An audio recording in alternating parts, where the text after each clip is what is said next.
Bonjour et bienvenue pour cette nouvelle vidéo sur Cinema 4D. Aujourd'hui, on va réaliser en fait un système de fermeture éclair. Un système de fermeture éclair que j'ai montré rapidement euh, en, en petite vidéo sans le son, sans rien, sur Vimeo. Et puis dans la vidéo où je disais qu'il n'y avait pas de tutoriel durant la semaine. Donc c'est quelque chose d'assez basique, d'assez simple.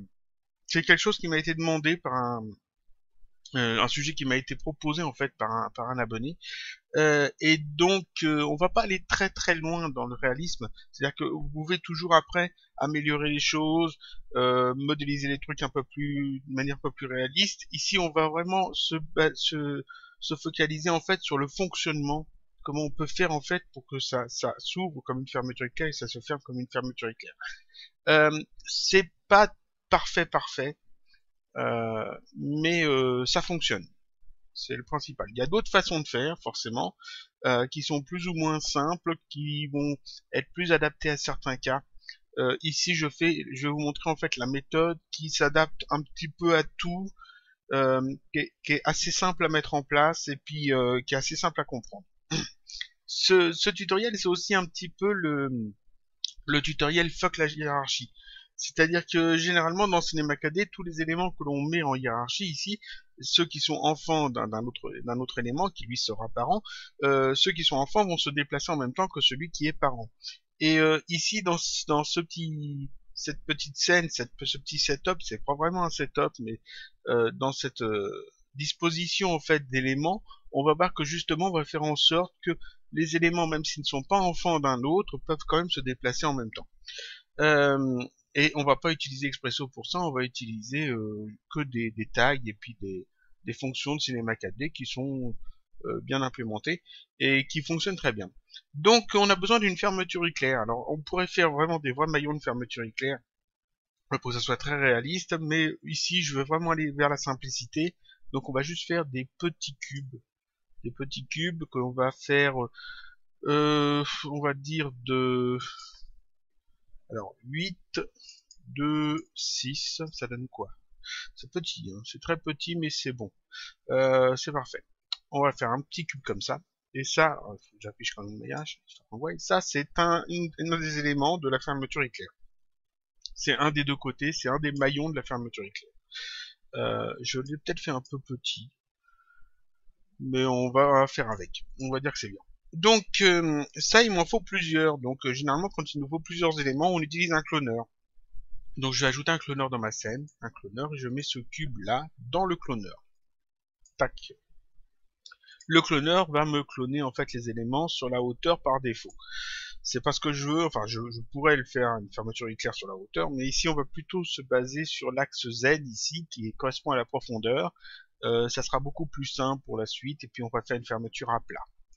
Donc le cloneur je le sélectionne et puis ici dans ses propriétés je laisse le mode linéaire. À noter que j'ai essayé aussi en utilisant le mode objet puis utiliser une spline afin de donner à la fermeture éclair les formes que l'on souhaite. Ça fonctionne mais ça pose certains problèmes donc je préfère garder le mode linéaire le plus simple et puis on va faire comme ça. Donc ici je veux pas que en fait entre chaque maillon il y ait 50 cm sur la hauteur, donc là je vais mettre 0. Je veux que sur Z il y ait un certain nombre de centimètres sur la profondeur, donc en fait ici on va augmenter ça, tac, on va dire 12. 12 ça donne quoi? Alors 12 ça c'est bien, mais ici il faut vraiment qu'il y ait beaucoup moins. On va mettre 10. 10. Voilà, c'est parfait. Seulement là, c'est qu'un seul côté. Alors ici, je peux en mettre un, hein. On peut en mettre 10 pour commencer. Non, on va mettre même plus, on va en mettre 40. Voilà, 40. On va même en mettre plus après. Parce que ici, c'est qu'un seul côté. Et fermeture éclair, il y a les deux côtés, et puis les deux côtés viennent s'imbriquer l'une dans l'autre. Donc ici, en fait, entre chaque maillon, il doit y avoir un maillon d'à côté, de l'autre morceau de la fermeture éclair qui vient s'intercaler. Donc là, il y a un petit problème, c'est que j'ai qu'un seul côté. Donc il va me falloir deux cloneurs, tout bêtement. Je vais faire un deuxième cloneur, je vais dupliquer celui-là, je fais un CTRL-clic déplacé, comme ça j'obtiens un deuxième cloneur. On va tout de suite leur donner des textures, histoire de bien repérer. Alors j'en fais un en orange, tac, un en orange, et un en bleu. Donc ce orange là, tac, sans spécularité. Et l'autre pareil sans spécularité, un bleu. Parce que le bleu ça va très bien avec le orange. Un truc comme ça. Parfait. Donc un des deux sera bleu et l'autre sera orange. Parfait. Donc ici les deux se superposent, donc c'est pas bon. Ce que je vais faire maintenant, c'est que je vais prendre en fait mes deux cloneurs, je sélectionne les deux, et ici on va mettre carrément 80. Je vais doubler le truc, donc ça fait beaucoup plus. Seulement je vais pas cloner qu'un cube. Je vais ajouter un neutre dans ma scène. Je vais même en ajouter deux, tac.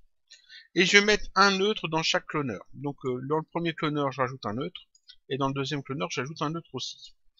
Donc là, en fait, le cloneur clone un cube, un neutre, un cube, un neutre, un cube, un neutre, etc.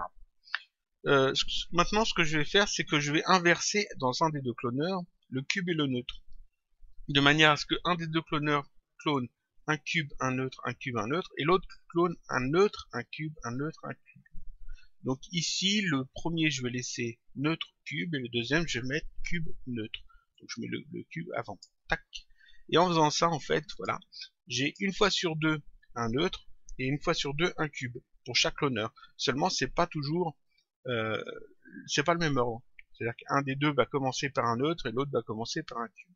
Et donc là, ça se mélange parfaitement. Je vais resélectionner mes deux cloneurs, et ici, je vais diminuer un petit peu l'espace afin de les resserrer un peu. On va mettre 8. 8, est-ce que c'est bien 8 8, ça a l'air pas mal. On va mettre même moins. Si je mets 6, c'est collé, c'est pas bon. Je veux quand même un peu d'espace. Je vais laisser 8. Donc là, en fait, hop, j'ai une longue fermeture éclair. Comme ça. C'est parfait. Seulement ici, les cubes sont vraiment très très alignés. Généralement, sur une fermeture éclair, on va plutôt avoir un décalage entre le côté droit et le côté gauche. Donc ce que je vais faire, c'est que je vais sélectionner les cubes. Celui-là, j'ai mis l'orange ici, alors que je me trompe pas.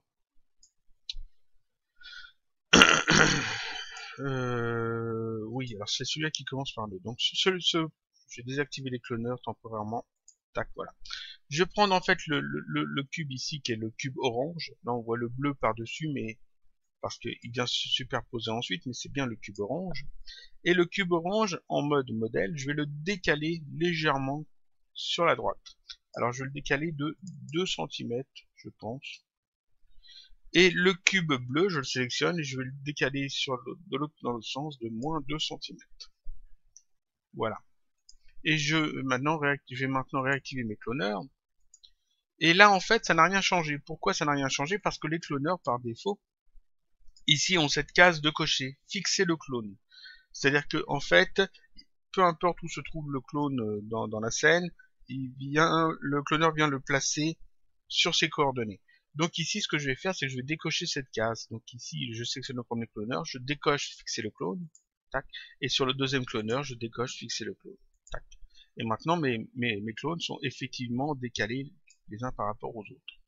Et là, j'ai quelque chose qui ressemble déjà un petit peu plus à une fermeture éclair, c'est pas mal. Une fermeture éclair, ça se rattache quand même à quelque chose, à du tissu, ou jamais il y a quelque chose quand même, c'est pas juste des éléments en métal comme ça.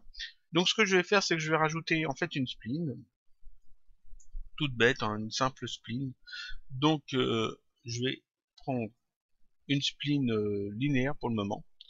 Je fais un clic ici, puis un clic à peu près là, un peu au pif, juste 2 points. Je passe en mode, je suis en mode point, je prends l'outil de sélection, je vais sélectionner le premier point ici, je vais le mettre à 0, 0, 0. Comme ça, il se met là, pile à 0, 0, 0. Le deuxième point, je le mets ici à 0, 0, et puis là, on va mettre 600, parce que c'est ce qui ressemble le plus. 600, alors un petit peu plus peut-être. Il faut que ça dépasse. Je vais mettre 640, 650. 650, ça a l'air bien. Oui, ça dépasse un peu, c'est parfait. 650, donc 00, 650, ce qui fait que j'obtiens ici, vous voyez, une ligne, une spline, je sais pas si elle se voit, une spline qui est toute droite, qui suit bien en fait l'axe. Cette spline, c'est elle qui va donc nous permettre de tracer en fait le tissu. Je vais en avoir besoin de 2 splines comme ça. Et je vais en fait les grouper avec des déformateurs en même temps que le cloneur, etc. Donc cette spline, on va l'appeler spline orange. Et puis on va en faire un double qu'on va appeler spline bleu. Parce qu'il nous en faut 2, vu qu'il y a 2 côtés. Je les sélectionne ces 2 splines. Et puis ici dans leurs propriétés, je vais changer ici, je ne vais pas garder linéaire, je vais mettre Bézier. Et puis ici interpolation, on va mettre naturel. Je pense que c'est bon. On changera s'il y a besoin, mais je pense que naturel ça devrait être pas mal. Ensuite, il va falloir que je groupe un petit peu des trucs. Donc ici, le cloneur qui est d'ici, que je vais appeler cloneur orange. Je vais le grouper avec la spline orange. Donc le cloneur orange, la spline orange, alternate G, c'est groupé, c'est côté orange. Côté orange. La spline bleue et le cloneur ici bleu, on va l'appeler bleu. Bleu. Je vais les grouper aussi, alternate G, et je vais appeler ça côté bleu. Côté bleu, parfait. On va ouvrir un petit peu la hiérarchie, comme ça, parfait. Donc j'ai un côté orange et un côté bleu. Les splines qu'on a utilisés ici, c'est juste pour de la construction, ça, on les utilisera plus tard. Maintenant, ce qu'il nous faut en fait, c'est un truc qui permet d'ouvrir et de fermer la fermeture. Donc je vais prendre simplement un cube. Je vais prendre un cube que je vais un petit peu déformer. Donc on va faire un cube, on va le faire assez petit. Alors ici, les petits cubes que j'ai utilisés, j'ai fait 8, 2, 6. Donc je fasse un truc qui englobe en fait les deux. Ouais, 16. Ici on va mettre 4. Et puis ici on va mettre 10 plus 20. 20, ouais c'est pas mal, 20, moins 18, 16. Enfin, c'est un peu au pif. Ça a l'air pas trop mal là, ouais c'est pas mal. On va peut-être mettre un peu plus d'épaisseur, ici on va mettre 6. Non, moins 4, c'était bien. Parfait. Et donc ce cube là, je vais le rendre éditable avec la touche sous cette icône et je vais simplement hop, ici retravailler un petit peu la forme, c'est-à-dire que ça, cette partie-là, ce polygone-là, je le sélectionne, je vais le réduire un petit peu, pas beaucoup, juste un petit peu, pour lui donner une forme un petit peu plus ouverte sur l'avant que sur l'arrière. Et puis on va mettre un anneau en plus. Alors pour mettre un anneau, je vais simplement utiliser un Tor, voilà, que je vais, on voit le Tor, voilà, que je vais mettre sur l'orientation plus X. On va le faire en beaucoup plus petit. Alors, on va le réduire. On zoome un peu. On le réduit encore. Voilà. Il faut le réduire encore. On va le remonter un petit peu. Comme ça. Il ne faut pas qu'il dépasse sur le bas. Juste comme ça, je pense que c'est pas mal. Et on va le grouper, en fait, on va le mettre en fond du cube. Tac. Et ce cube qu'on a rendu éditable. Et donc ce cube qu'on a rendu éditable, on va le grouper tout seul. En fait, on va le mettre dans un neutre, donc alternate G. Et ça, on va l'appeler zip. C'est l'élément qui va permettre d'ouvrir et de fermer la fermeture éclair. Donc on a le truc ici. Et donc là, le zip, si je le déplace, ça peut se déplacer en fait ici à l'horizontale sur l'axe Z. C'est parfait. C'est lui qui va en fait permettre de gérer l'ouverture et la fermeture de la fermeture éclair. Maintenant, ce qu'il nous faut, c'est justement gérer cette ouverture et cette fermeture. Et qu'est-ce que je peux utiliser pour faire ça? Je pourrais utiliser des effecteurs. Vu que j'ai utilisé des cloneurs, je pourrais utiliser des effecteurs, un effecteur simple qui va par exemple décaler vers la droite ou vers la gauche tous les clones de la fermeture. Un effecteur simple, ça serait simple à mettre en place, mais ce serait pas très réaliste dans les essais que j'ai fait, ça passe mal. Je pourrais utiliser un effector spleen, tracer une spleen de la fermeture nucléaire qui serait ouverte, et puis passer en fait les clones sur cette spleen au moment du passage du zip, c'est-à-dire en déplaçant un effecteur. Ça marche mal, c'est pas top. C'est compliqué à mettre en place parce que ça fonctionne pas forcément comme on veut. Donc le plus simple, bah, c'est d'utiliser simplement les déformateurs. Et c'est ce que j'ai utilisé dans mon système. Les déformateurs, c'est vraiment le truc le plus basique. Donc le plus simple à mettre en place. Donc je vais prendre un déformateur incurvation. J'ajoute un déformateur incurvation. On va tout de suite ici augmenter son intensité, histoire de voir dans quel sens il tourne. Et puis je vais cocher ici préserver la longueur sur l'axe Y, parce que ça c'est quand même important. Donc là je vois qu'il tourne dans ce sens-là, c'est parfait. Je vais le faire tourner donc de 90 degrés, de manière à ce qu'il soit comme ça, tac, à l'horizontale. Et je vais lui redonner en fait des dimensions qui correspondent un petit peu mieux à la fermeture éclair. Donc en fait je le sélectionne. Ici on va réduire la taille comme ça. Alors je pense que si je mets 10, le zip il fait combien? Le zip j'avais mis là 16. Donc ici peut-être mettre 16 aussi, on va voir ce que ça donne. Ici ça c'est la longueur. Donc ici je peux mettre quand même 100 ici.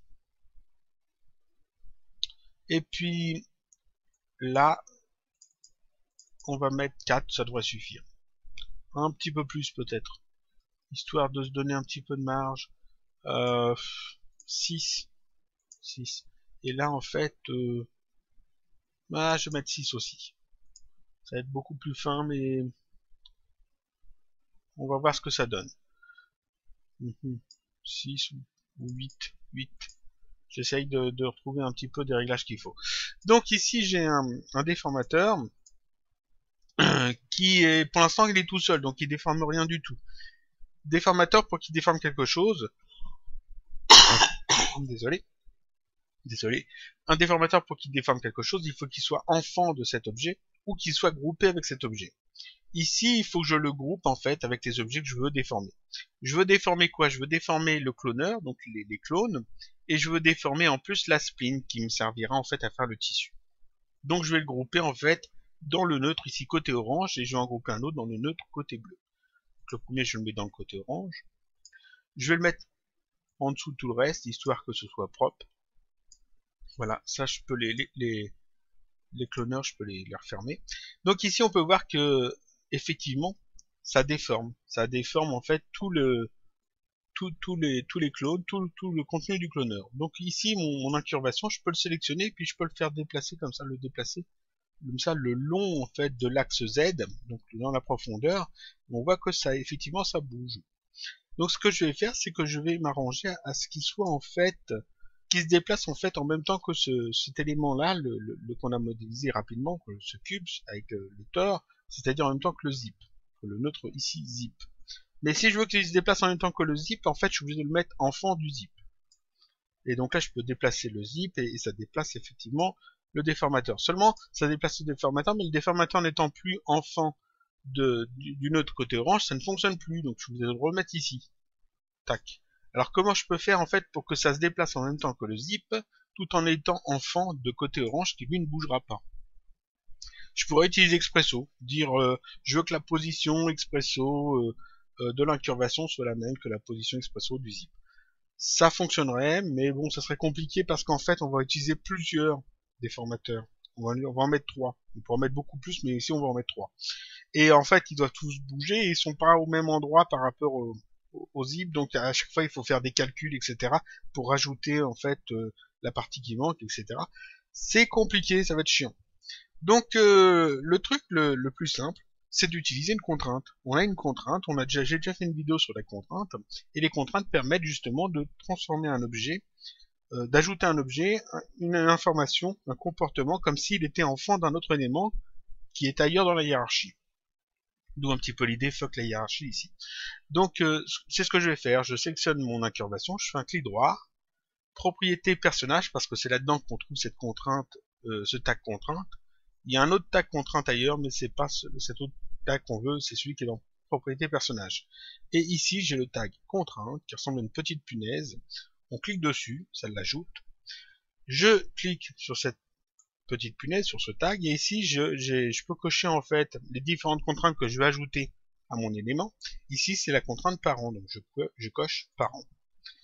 J'obtiens ici un onglet parent, et je peux ainsi indiquer parent de quoi cette incurvation doit être. Donc je veux qu'il soit parent du zip. Donc ici le zip, je le mets là. Tac. Et maintenant quand je déplace le zip qui est ici, notre zip, ça déplace effectivement l'incurvation de la même façon que si l'incurvation était enfant de cet élément là, cet élément zip. Donc là en fait j'ai créé déjà une première base, premier élément de notre fermeture éclair. Vous remarquerez que ici ça déforme effectivement les clones du cloneur, mais ça déforme aussi la spline. Vous voyez que la spline elle est là. Entre chaque clone, il y a effectivement la spline. Donc la spline se plie effectivement bien comme il faut aussi. Par contre, ici on peut peut-être changer à la place de naturel, je peux mettre peut-être uniforme. Donc je vais laisser naturel, mais là on peut peut-être changer, mettre B-spline, ça donnerait quoi? Non, ça change pas plus que ça. On va laisser celle-là. On va voir comme ça. On changera après s'il y a besoin. On va faire ça. Je vais fixer la bonne. Alors forcément, c'est pas la bonne qui s'est mis. Je les ai inversées. Celle-là et celle-là, c'est pas les bonnes. Donc ici, c'est une orange. Il faut que je la mette. Que je me trompe pas. Spline orange. Non, c'est bon. Spline bleu. Non, c'est bon. Ça a l'air d'être bon. On verra bien. Donc ici, il me faut un deuxième déformateur. Donc cette incurvation, je vais faire un contre-clic déplacé vers le bas pour en faire un double. Je le mets le double dans le côté bleu. Je sélectionne. Je vais ici, intensité à la place de 57, je vais mettre moins 57. Alors en fait, je vais mettre moins 50. Et l'autre, je vais mettre 50. Je crois que ça tombe juste. Voilà. Et donc là, j'ai aussi le même tag, vu que j'en ai fait un double avec zip aussi, en parent. Et donc, quand je déplace normalement le zip, tac, ça déplace effectivement les deux splines. On va zoomer un peu dessus, s'arranger, voilà, c'est parfait. Et donc ça ouvre et ça ferme, la fermeture éclair. Ça c'est pas mal. C'est pas mal du tout, on va remettre ça à 0. Tac, c'est pas mal du tout, seulement ici il faudrait que ça se referme un petit peu quand même, parce que là ça s'ouvre vraiment très large. C'est pas ce qu'on cherche. Donc ce que je vais faire, c'est que je vais faire encore une autre incurvation. Donc cette incurvation, je vais la dupliquer. Tac. Avec les mêmes réglages toujours, sauf qu'ici, je vais la déplacer. C'est-à-dire que ici, d'abord, je vais baisser l'intensité, je vais aller vers le négatif, afin de ramener un petit peu dans l'autre sens. On va mettre moins 20. Moins 20. Et puis, cette incurvation, je la sélectionne et je vais la déplacer manuellement, comme ça. Hop, de manière à la mettre au bout de celle-ci. Alors en fait, je vais faire un truc un peu au pif. Il faut savoir qu'il y a un petit script en Python qui existe. Alors je vais me mettre dans une vue ici de haut. Voilà, la vue de haut c'est plus pratique.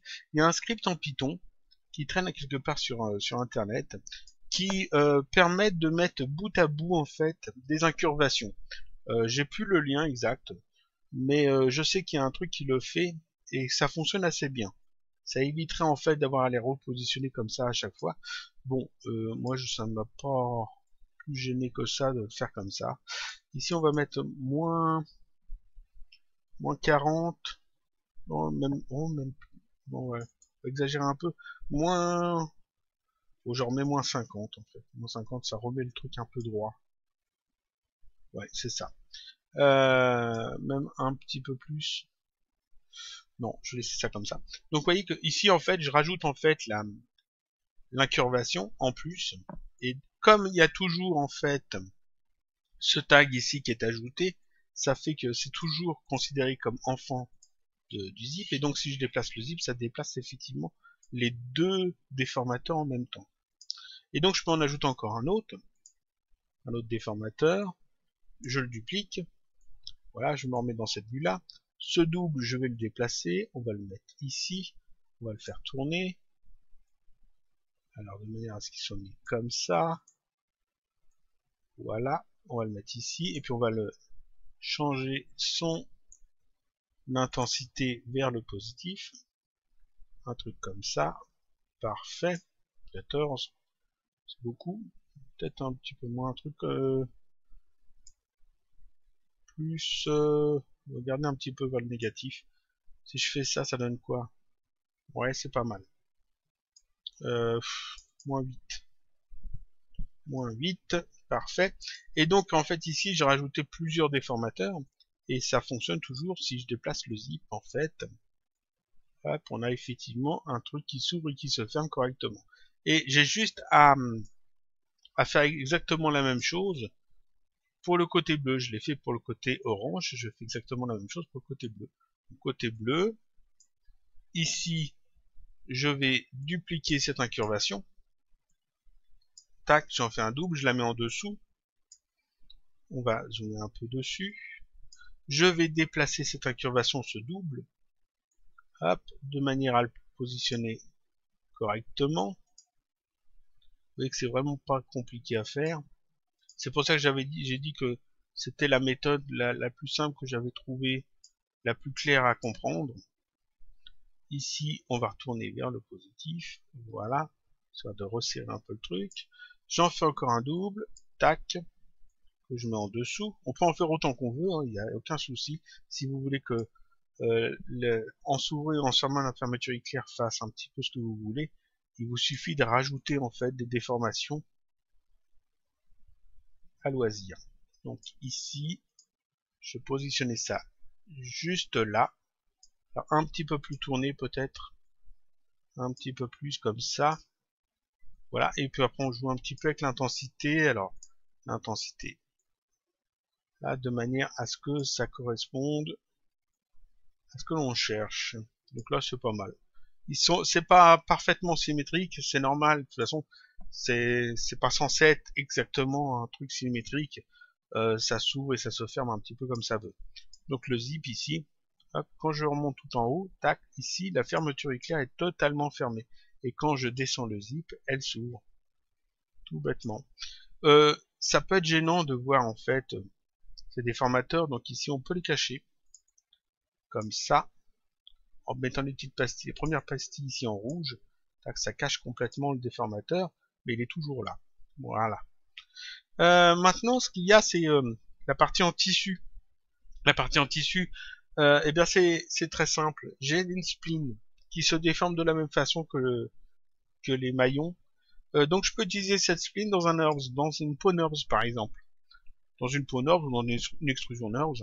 On peut utiliser une extrusion NURBS. Si je prends une extrusion NURBS et que je la mets ici avec la spline dedans, en fait, normalement, ici, je peux changer ça, c'est pas ici, ça doit être, c'est pas ça, c'est ça, tac, on va mettre 50, en faisant comme ça, j'obtiens en fait un truc, quand je déplace le zip, qui s'ouvre et qui se ferme correctement.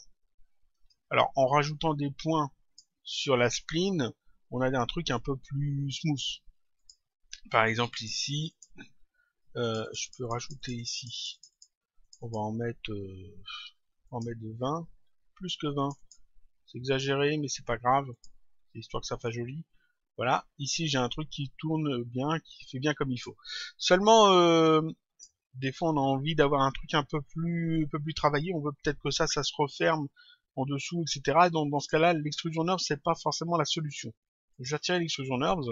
Ce que je peux faire donc c'est utiliser une peau NURBS. Donc je vais ajouter une peau NURBS dans ma scène. Une peau NURBS, toutes les spines que je mets dedans vont être reliées. C'est-à-dire que ici, si je mets une spline ici toute droite et puis une spline ici toute droite, ça va faire en fait un maillage entre les deux. Donc ça fonctionnerait bien. Seulement la peau NURBS, il faut que le côté orange et le côté bleu se rejoignent. Et le côté bleu et le côté orange sont dans des dans des nœuds séparés parce qu'il faut justement qu'ils puissent se déformer. Donc comment je peux faire? Ben, en fait, je vais simplement utiliser la mospline afin de récupérer la position des différentes splines. Je m'explique. Je vais utiliser une mospline. Donc j'ajoute une mospline.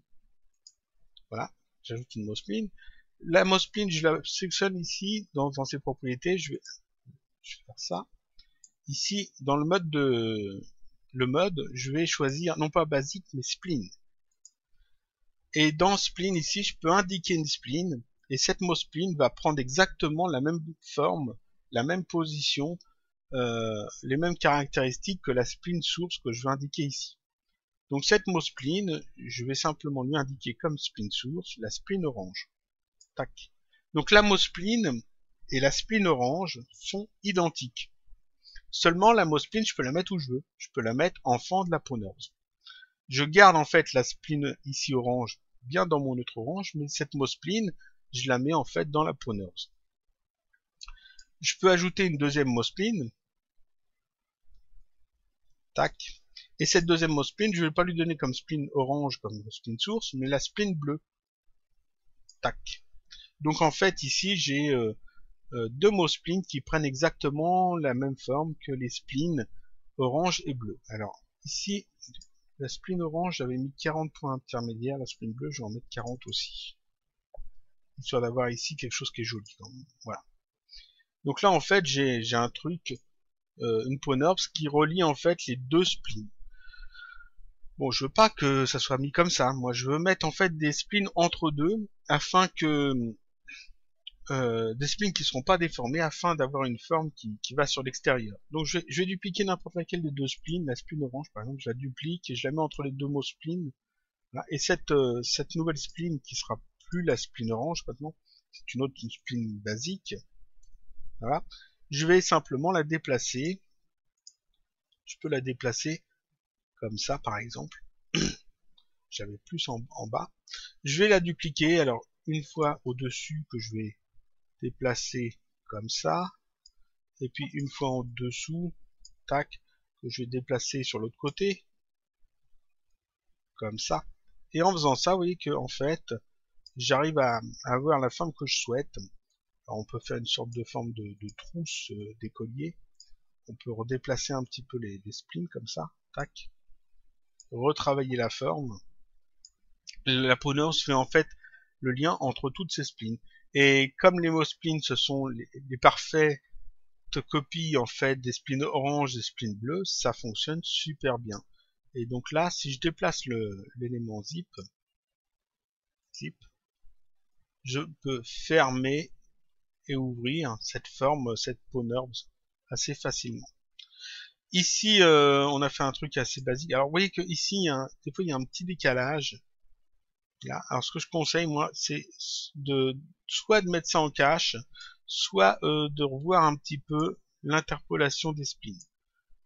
Ici, mes splines, j'ai peut-être pas choisi la meilleure interpolation.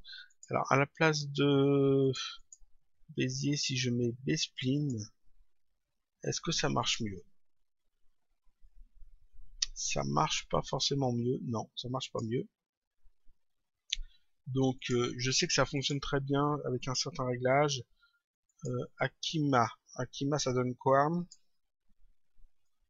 Parce que le fichier que je fournirai en bonus sur le blog, vous verrez que ça fonctionne très bien. C'est juste le réglage. Alors ça doit être ici, c'est bien B-spline, mais alors ici c'est peut-être pas naturel que j'ai pris, c'est peut-être uniforme. Si je prends uniforme, est-ce que ça fonctionne mieux? Moi, il n'y a pas de décalage normalement. C'est pas ça. Ou alors adaptatif, subdivisé peut-être. Subdiviser, je vais subdiviser les deux. On va déplacer ça. Un petit instant, je vais vérifier dans mes notes ce que j'avais mis.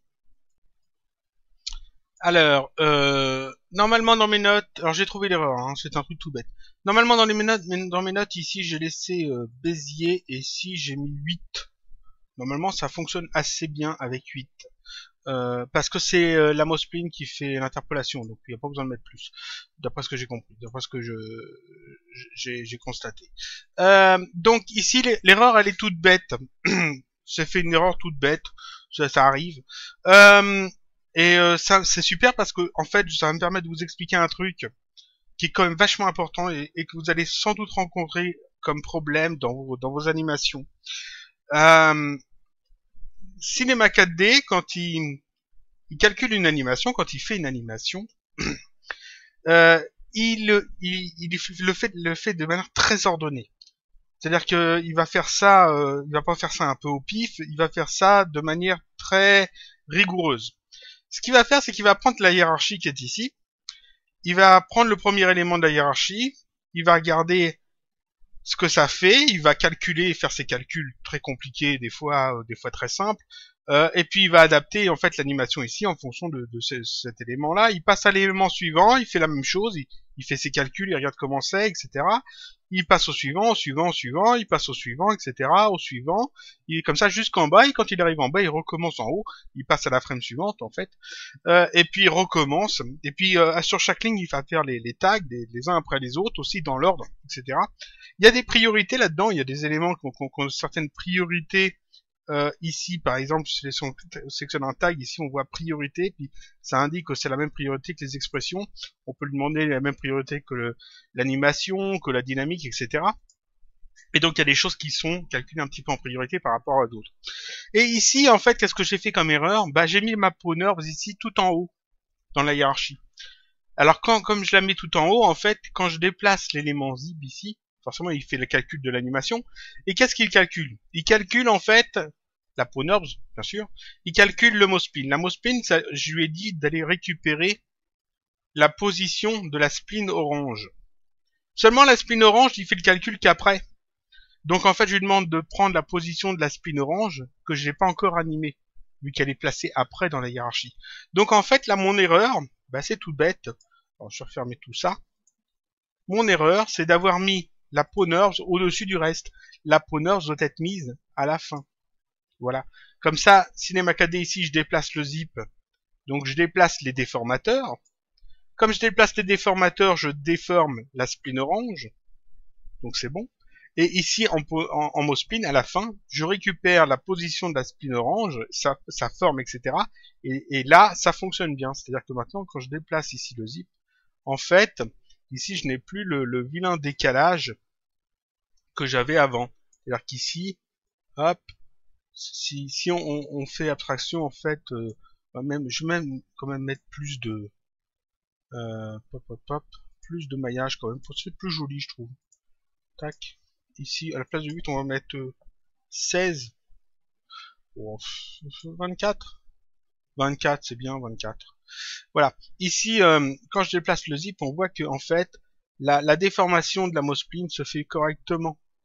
Voilà. Alors que si je mets la ProNerves avant et que je déplace le zip, on voit qu'il y a un décalage. Ici, vous voyez que la mospline est totalement en décalage par rapport au petit carré bleu et au petit carré orange.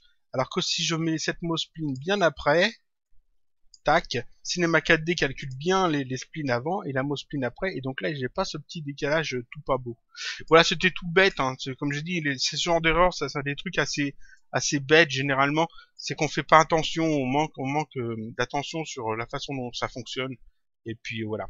Donc ici on a un petit setup qui fonctionne, enfin c'est pas vraiment un setup, c'est plutôt une scène, une méthode pour faire une fermeture éclair qui fonctionne bien.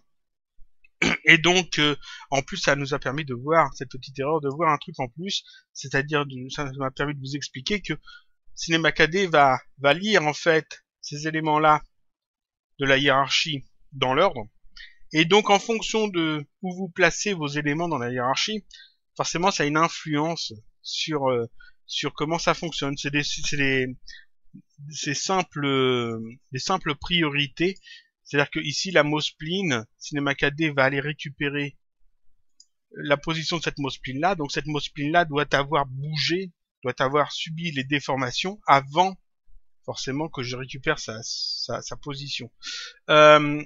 Pareil ici, je pourrais peut-être, si je mets la mospline après les déformateurs, Non, je pense pas que ça soit pertinent ici. Que je mette la mospline avant ou après les déformateurs, je pense pas que ça joue tant que ça. Par contre, une chose à savoir, comme Cinema 4D fait le calcul de tous les éléments de la hiérarchie, plus vous avez d'éléments dans la hiérarchie, plus les calculs sont... Ça, c'est un petit truc en plus que je vous dis. Par exemple, si vous avez un objet dans la hiérarchie qui fait 1000 polygones, ça sera plus rapide à calculer que si vous avez 1000 objets qui font un polygone. Voilà. Plus il y a d'éléments dans la hiérarchie, plus c'est compliqué pour Cinema 4D de gérer tout ça parce qu'il y a beaucoup d'éléments à gérer. Donc même si vous avez un objet d'1 million de polygones, Cinema 4D a pas de problème, il va gérer ça. Je suppose, après ça dépend de la puissance de votre ordinateur. Mais si vous avez 1 million d'objets à un seul polygone, c'est beaucoup plus long à calculer parce que justement il y a 1 million de calculs à faire, alors que avec un seul objet d'1 million de polygones, dans ce cas-là, il fait qu'un seul calcul et il gère les 1 million de polygones beaucoup plus facilement. Donc ça, c'est des petites choses à savoir comme ça en plus. Donc ici, on a fait à peu près le tour. Je mettrai à télécharger, peut-être pas direct cette scène-là. Oh si, je mettrai ça aussi. Je mettrai cette scène-là plus la scène que j'avais fait en exemple, que j'ai posté la vidéo sur Vimeo, etc. Comme ça, il y aura plusieurs fichiers à télécharger sur le blog. Vous pourrez récupérer tout ça. Et puis, ça finit là ce tutoriel. Donc, je pense que j'ai tout dit. On a vu quoi? Donc, on a vu... rapidement, on peut revoir un petit peu tout ce qu'on a vu. On a vu ici le fixer le clone, qui permet de définir est-ce que l'on garde ou pas la position du clone. Si je clique ici sur fixer le clone, ça remet en fait les cubes à 0, 0. Si je décoche, ça garde leur position déplacée. Le fait d'utiliser un neutre et un objet, ou un objet et un neutre, permet de laisser en fait un creux entre chaque clone. Ici le tag contrainte avec sa capacité d'utiliser ici une contrainte parent. J'ai fait tout un tutoriel sur ce tag où j'explique tout ça. Vous pouvez les chercher un petit peu sur la chaîne ou sur le blog.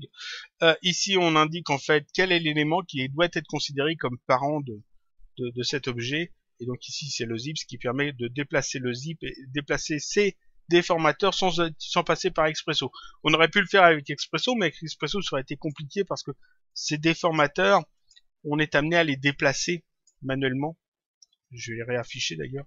Je réaffiche cela et puis les autres aussi, tant qu'à faire. On est amené à les déplacer si on veut faire des trucs un petit peu différents, et donc des ouvertures ou des fermetures différentes. Et donc avec Expresso, ça oblige à chaque fois à refaire plein de calculs pour les positionner correctement, alors que avec ce tag contrainte, en fait, on a juste à les déplacer dans la vue, et puis ça passe comme une lettre à la poste. On a vu que le mot spline, ici en mode spline, on pouvait récupérer en fait une spline source, et puis que la mot spline en fait prend en fait la position, la forme et toutes les caractéristiques de la spline qui est indiquée en spline source. Et donc c'est très bien parce ça permet d'avoir une spline source que l'on place où on veut dans la hiérarchie, par exemple ici avec des déformateurs, et d'avoir une mospline qui va juste reprendre ses caractéristiques et qui sera utilisée pour construire un objet avec une peau NURBS ou avec autre chose. Ici j'ai utilisé une peau NURBS, ça aurait pu être une extrusion contrôlée, ça aurait pu être une extrusion NURBS, ça aurait pu être une révolution NURBS, bref, j'aurais pu utiliser cette mospline pour construire d'autres choses où on a besoin d'une spline. Ensuite, ici j'ai utilisé donc des incurvations pour ouvrir et fermer la fermeture. Ici, j'ai plein de déformateurs. Alors, j'ai essayé avec la spline, j'ai essayé Splinra, j'ai essayé avec l'enveloppe spline, j'ai essayé un peu avec tout. J'ai essayé avec des mots spline et puis en mode basique avec les incurvations, l'inclinaison, etc. En utilisant de l'Expresso, des données utilisateurs. J'ai essayé aussi avec les effecteurs MoGraph, j'ai essayé avec le formule, j'ai essayé avec l'effecteur spline, l'effecteur simple. J'ai essayé un petit peu toutes les méthodes que j'avais en tête. Et cette méthode avec les incurvations, c'est la plus simple. C'est la plus simple, la plus claire, celle qui fonctionne bien, qui est facile à mettre en place, qui est facile à adapter en fonction de vos scènes. Donc, elle n'est pas compliquée à refaire. On n'a même pas besoin de sauvegarder ça, de mettre ça de côté, parce qu'en fait, on n'a pas besoin de faire un setup. On sait comment ça fonctionne. C'est juste des déformateurs qui viennent déformer en fait tout bêtement des cloneurs et puis des splines. Donc c'est vraiment la méthode la plus basique, la plus simple, celle qu'on adapte le mieux à mon avis. Donc c'était vraiment celle que je voulais expliquer parce que c'était celle qui était le plus simple à comprendre et puis à adapter après, à assimiler, puis à adapter à faire ce qu'on voulait. Vous pouvez tout à fait améliorer ça. Hein. Ici pour les maillons de la fermeture éclair, j'ai mis juste des petits cubes. Normalement c'est pas ça. Normalement c'est des petits crochets en fait qui viennent s'imbriquer les uns dans les autres. C'est pas des crochets mais c'est un petit peu comme des pièces de puzzle qui viennent s'imbriquer les uns dans les autres. Donc vous pouvez remodifier un petit peu les formes, etc. Adapter les textures, etc.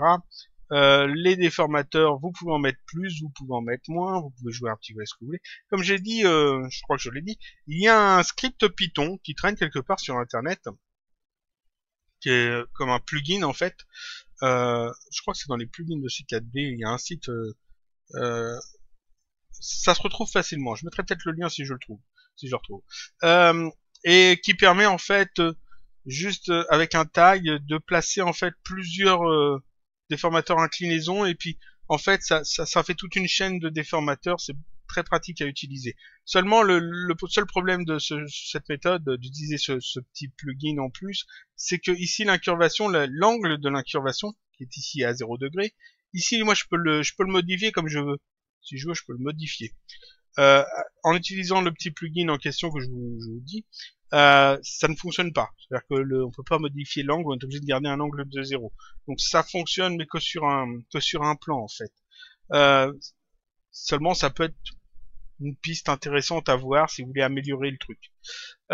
Quoi d'autre? Ici, on aurait pu utiliser, on aurait pu faire un setup, on aurait pu utiliser des données utilisateurs, on aurait pu on aurait pu améliorer les choses. On pourrait tout à fait aussi utiliser d'autres déformateurs supplémentaires qui ne sont pas reliés qui sont pas parents du zip, qui n'ont pas ce tag contrainte, et qui permettraient de refermer ici l'ouverture, quelle que soit en fait la position des autres déformateurs. C'est-à-dire que ici, vous voyez que ça s'ouvre vraiment très grand. Si c'était une trousse, par exemple, ici les deux extrémités devraient être à peu près fermées. Donc en fait, ici, il y a quand même une petite erreur qui est faite. Ici, ces deux extrémités-là devraient être quand même assez proches, si c'était une trousse. Donc on peut peut-être aussi jouer avec l'animation, animer en fait les incurvations des formateurs. Mais bon, après ça devient très vite compliqué. Donc moi j'ai fait au plus simple. Donc je termine là pour cette vidéo. Je vous dis à la semaine prochaine pour une autre vidéo, toujours sur Cinema 4D, où on verra sans doute autre chose. Et puis voilà, c'est tout. Donc je mettrai cette scène, plus la scène que j'avais montré en exemple. Et puis tout ça sur le blog, comme d'habitude, à télécharger. Et je vous dis donc à la semaine prochaine pour une autre vidéo, toujours sur Cinema 4D.